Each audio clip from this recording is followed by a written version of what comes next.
Political Sanity in One Easy Step. Mencius Moldbug. May 13, 2007.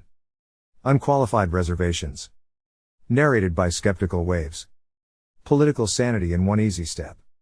My readers, rapidly dwindling as they struggle to make sense of the bizarre, unhinged extremism that is the bread and butter of unqualified reservations, ask, how can we return to sanity? If democracy is nonsense, the modern equivalent of the Holy Trinity, a metaphysical cathedral so baroque and absurd it befuddles its own ministers, Larison is good today, what is sense?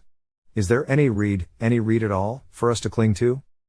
Here is my red pill for today: a government is an organization of men and women.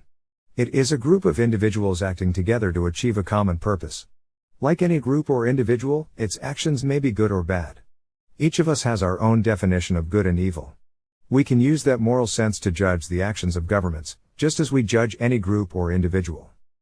A good person is a person who does good things. A good corporation is a corporation that does good things. A good government is a government that does good things. An evil government is a government that does evil things. Etc., etc., etc. A government is not a mystic trust of God. It is not a repository of our hopes and fears. It is not the community. It is not the country. It is not the people. There is no such thing as self-government. Government is an organization that acts. So is Starbucks. Starbucks is not a democracy. It does not even pretend to be a democracy. It reports to its CEO, who reports to its board, who reports to its shareholders. But if Starbucks were organized exactly in the same way as the US federal government, if it had elections every 4 years in which all its customers voted, would you describe your Starbucks experience as self-coffee? And if you think their espresso is over-extracted now? Because governments are sovereign by definition and there is no external constraint on their actions, the problem of designing an effective government, one whose actions its customers consider good, is a very hard problem. Many writers much smarter than me have attacked this problem. Most of them have failed. Perhaps all of them have failed. But this problem is not a moral problem. It is an engineering problem. The moral aspect of government begins and ends with your definition of good. And specifically, good government is only meaningful to the actual customers of that specific government. I may feel Starbucks over-extracts its espresso, but if I get my espresso at Pete's, there is no reason for my opinion to matter.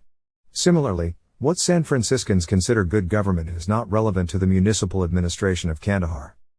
Therefore, the question of whether, A, liberal democracy, or, B, divine right monarchy, or, C, people's democracy, or, D, formalism, or, E, some other design, is the most effective way to constitute a government whose customers will consider it good, is not a moral or spiritual question. It is a factual and empirical question. Its answer may even, be different for different groups of people.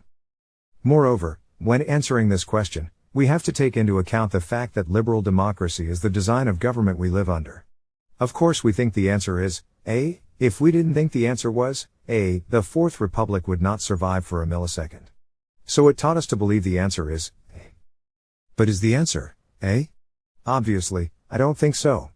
But I could be wrong. My point is not that, since everyone thinks the answer is, A, the answer must be, D. My point is that answering the question reasonably and independently, without reference to what the Fourth Republic wants us to think, is a serious and difficult task. It is very easy, for example, for us to conclude that the answer is not C, but this is because we don't live in a people's democracy. Victor Klemperer, who was a better man than any of us, wound up serving as a deputy in the East German parliament. If you think it's easy to question received assumptions, try the last volume of his diaries. He constantly oscillates between doubt and belief. Sanity is not easy. Unless, of course, you take my red pill. Also, please feel free to sell all your possessions, shave your head, and join my fast-growing army of fanatical, orange-robed disciples.